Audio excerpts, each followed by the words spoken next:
Bien, aquí estamos de regreso para compartir nuevamente esta charla que estamos teniendo con la gente de la Asociación de Trabajadores del Estado, de la sección de Córdoba, y vamos a seguir hablando con el señor Federico Giuliani, secretario general de ATE Córdoba.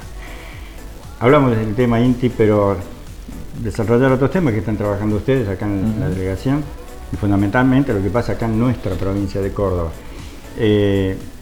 Habíamos hablado anteriormente contigo y estuvimos en una radio abierta que hicieron sobre despidos también en distintos lugares, en distintas áreas que tienen que ver con los trabajadores que están bajo el convenio de ustedes. Pero, ¿qué está pasando con los precarizados en nuestra provincia? Bueno, el Estado provincial no escapa a lo que sucede en el Estado nacional y lo que sucede en los municipios, ¿no? Que es la altísima precarización laboral, que en realidad es un término elegante para hablar del trabajo en negro. A ver, en ese marco, hoy la provincia tiene un gran porcentaje de sus trabajadores en condiciones de contratación irregular, que puede pasar desde una beca, una pasantía, un contrato o un monotributo. Así que digo, el Estado, que debería ser el garante de la estabilidad laboral, que está consagrada en la Constitución Nacional, es el primer negreador o empleador en negro de la vida social de la provincia, que después dice combatir con el Ministerio de Trabajo local. Entonces, bueno, hay una contradicción importante. Nosotros venimos de hace un tiempo caminando con un conjunto de trabajadoras y trabajadores de áreas muy sensibles, ¿no? Del Estado provincial, que garantizan derechos a los sectores más vulnerables, justamente. Y bueno, ellos están siendo vulnerados en su faz laboral. Hemos detectado esta cantidad de trabajadores, unos 3.000 aproximadamente, número más, número menos, por ahí no nos gusta hablar de una cifra exacta, son miles, para ser más claro, que dependen del Ministerio de Salud, de Desarrollo Social, de Educación, de Justicia y del nuevo Ministerio de la Mujer. Áreas sensibles. ¿Qué quiero decir? Son áreas muy sensibles que nos llevan servicios, garantizan derechos a sectores vulnerables. Hoy tuvimos una pequeña acción con una intervención cultural al frente del Ministerio de Justicia con las trabajadoras de la CENAF, ¿sí? La Secretaría de Niñez y Adolescencia, bueno, y todo lo que tiene que ver con violencia familiar, en donde esas compañeras monotributistas se les otorgó una licencia compulsiva hasta enero para acomodar la parte administrativa.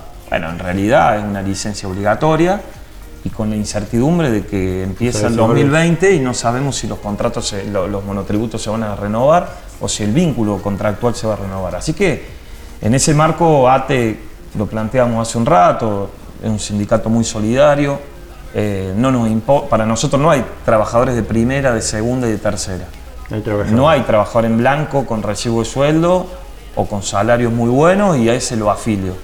No hay elección. Hay la definición de que los trabajadores estatales, sean nacionales, provinciales o municipales, en nuestro sindicato tienen contención, organización, sindicalización y defensa, por más que no cobren recibo de sueldo. Porque en definitiva están precarizados no porque no quieren, sino porque el Estado lo definió. Claro. Y la precarización o el empleo en negro, volvemos a lo mismo, tiene dos funciones. Uno es el fraude laboral. El Estado le comete un fraude al fisco porque no hace los aportes sociales ni las cargas que debería hacer. Y esa rueda que deja de funcionar. Y en segundo lugar, convengamos que es hoy estar en negro en cualquier trabajo, peor en el Estado, porque debería dar el ejemplo, significa disciplinar, porque genera miedo, porque rompe el tejido social. Entonces ahí cada uno desde el individualismo se trata de salvar por sí solo. Entonces, ¿en qué quedan? En el favor o la gestión personal con el director, con el ministro, con el secretario del área que le toque. Y nosotros hablamos de un proceso de unidad, por eso comenzamos con las asambleas interministeriales, empezamos a sacar delegados y delegadas de esas áreas para tener representatividad y después, bueno, construir valores fundamentales para el movimiento obrero, que es la solidaridad y tener un sindicato que te defienda de verdad. Así que bueno, ahí estamos como ATE, hoy pidiéndole instancias de diálogo al gobierno. Nosotros, en ese sentido, somos un gremio que tiene 94 años de historia, que trasciende a los dirigentes, pero también a los gobernantes, porque en definitiva los gobiernos pasan y los trabajadores quedan. Pero en ese marco hemos pedido instancias de diálogo con todos los ministros, en donde ¿Y han sido escuchados? Hasta ahora no hemos tenido respuesta. Solamente hoy en el Ministerio de Justicia, bueno, un funcionario intermedio nos recibió para, bueno, justamente de menor a mayor plantearle esto de que a las compañeras se les vuelva ¿Y el objetivo el puesto de trabajo, claro, y que se le garantice el 2020. En este caso es eso, pero en el objetivo, en lo macro, digamos. No, sería lo de ustedes? en lo macro es sean, el pase a planta permanente. Pase a planta. Digo, de lo menor a mayor es, por lo menos, a ver, los monotributistas y becados que tengan un contrato. Los contratos que sean efectivos. Después cobrar salarios básicos. Por lo menos que apunten a lo que dice. ¿Cuánto está ganando, por ejemplo? Y hay de todo, pero hoy un trabajador que puede ser psicólogo, estamos hablando de profesionales, sí, psicólogo, médico, enfermero, trabajadores sociales, politólogo, y no superan los 20.000 pesos. No puede ser. Salario de pobreza. Y en tercer punto es el pase a planta permanente de todos los contratados. Así que bueno, es una tarea la difícil, que se hace la gente, digamos, pero no imposible, ¿no? Claro, es el crecimiento de la administración pública, que es lo que siempre se dice, que es un gasto inútil, que por qué tanta gente, dentro de las áreas de que vos me estás hablando, de gente necesaria. No solamente necesaria, si vos me apuraras un poco, te digo que hay personal escaso. Además. Hay, por ejemplo, el otro día escuchamos el relato de unas compañeras que tienen la tarea de contener a los hijos de las privadas de su libertad. Y son 3 para todas las privadas de la libertad del penal de Bower. Entonces no dan abasto, cobran salarios de miseria, no se respetan las 8 horas, porque ¿qué quiero decir? Vos, al estar precarizado, no estás fuera del convenio. Entonces trabajás más horas que un efectivo, cobras 3 o 4 veces menos, no tenés ART. Si te pasa algo en la calle, estamos hablando de compañeros y compañeras que llevan al Estado a las barriadas. Si mañana les pasa algo, no tienen ART, no tienen seguro de vida, no cobran horas extras, no pasan viático, y tienen tareas, insisto, sobre derechos que el Estado debe garantizar. Así que bueno, al menos entendemos que en este proceso de menos a más, ATE debe ser incorporado a la paritaria 2020.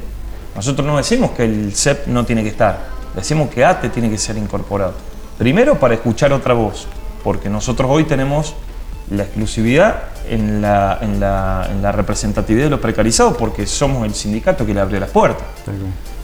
Porque son compañeros que no tienen recibo de sueldo, no tienen nada. Entonces digo, sentarnos ahí, que escuchen otras voces. Y bueno, obviamente me parece que en un proceso de menor a mayor, y en donde recién hablamos que en Argentina se abre una etapa política nueva, que hay expectativas, que estamos reincorporando despedidos, que se van a reactivar en principio áreas estratégicas del Estado, y bueno, la provincia no puede ir a contramano de esa decisión política. Si lo hace, seguramente va a estar marcando cuál va a ser su perfil de gobierno para los 4 años que vienen. Usted lo ha dicho. Hablamos de esta cantidad de personal que está en esa precariedad. Absoluta. ¿Y qué tiempo de trabajo tiene? No, hay de todo un poco, pero nos ha tocado ver compañeras de 8, 6, 10 años. Monotributista, becaria, pasante o contratada. La verdad que... ¿Y cómo encaja legalmente eso? ¿No? ¿Cómo encaja legalmente eso dentro del derecho? No, hoy el Estado está incurriendo en una ilegalidad. Lo que pasa que bueno, que en realidad es como que terceriza funciones. Si yo te hago facturante o te hago un contrato de locación de servicio, vos le estás dando un servicio al Estado. Nosotros lo que decimos que en realidad hay una relación y un vínculo directo entre el trabajador y el Estado. Es decir, es trabajador directamente dependiente de la patronal estatal, no un tercerizado que vos me facturás por ir a hacer trabajo social a un barrio. Entonces digo, hoy está cumpliendo una función diaria y con una cantidad de horas. Diaria, una tarea noble. Nosotros somos desde ATE, desde el principio, a igual tarea, igual remuneración. No puede haber una enfermera que es planta permanente de 10 años de antigüedad, que tiene sus 8 horas, y que gana el salario que dice el convenio, y una misma trabajadora que hace 10 años que trabaja 2 o 3 horas más y que no tiene recibo de sueldo y que cobre 2 veces menos. Entonces digo, hay una inequidad, nosotros no queremos emparejar para abajo, queremos emparejar para arriba. Tampoco quieren que esa gente... Nosotros queremos que cobren lo que tienen que cobrar. Pero además que esté dentro del régimen. Y obviamente que sean contratados por el Estado. Tal cual. Al mínimo, al menos, un contrato. Pero bueno, es una pelea a mediano y largo plazo. Lo importante es que estamos organizando este sector, que hablamos por el número de trabajadores, potencialmente es muy grande. Está en crecimiento. De todas formas... Estos trabajadores los encontramos en la administración pública provincial y municipal, naturalmente, ¿no? Sí, no, en este caso puntualmente nosotros estamos hablando de las trabajadoras o trabajadores precarizados del Estado provincial, de los ministerios que anteriormente mencionábamos. Pero quiero destacar 2 cosas con respecto a la característica de estos trabajadores o trabajadoras. La mayoría son mujeres, sostén de familia, con lo cual si vemos los salarios que cobran no llegas a mantener ni lo básico. Y lo otro es la juventud, ¿no? Con trabajadores muy jóvenes, ¿no? Y la mayoría con un perfil profesional de recibidos en la universidad. Duele más porque de alguna manera está... Yo creo que es un gran capital que aparte hoy el Estado, te guste o no, invierte en esos trabajadores porque mal o bien se están formando, se están capacitando, hay una experiencia y después el Estado ¿qué va a hacer? ¿Lo va a suplantar? O no va a llevar esos derechos a las barriadas populares, como por ejemplo la SENAF.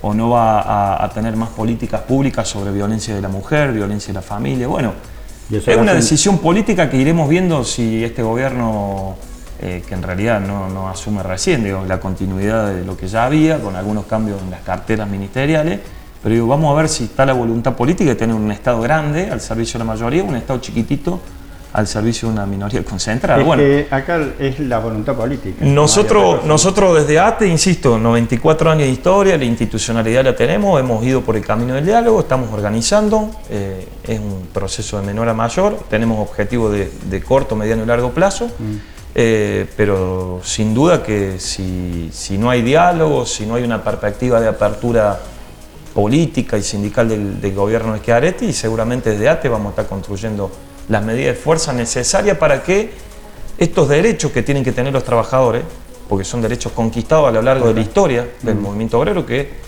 como siempre digo yo, los muertos los pusimos nosotros, la sangre, la cárcel, sudor y lágrimas, pero no queremos la bondad de los que mandan, queremos que se cumplan los derechos consagrados en el convenio, en las legislaciones laborales y en la Constitución Nacional. Ni buenos ni malos, justos. La justicia. Gracias por venir. No, muchas gracias a usted, un saludo a la audiencia. Vamos a una pequeña pausa y enseguida regresamos con más Vida Sindical.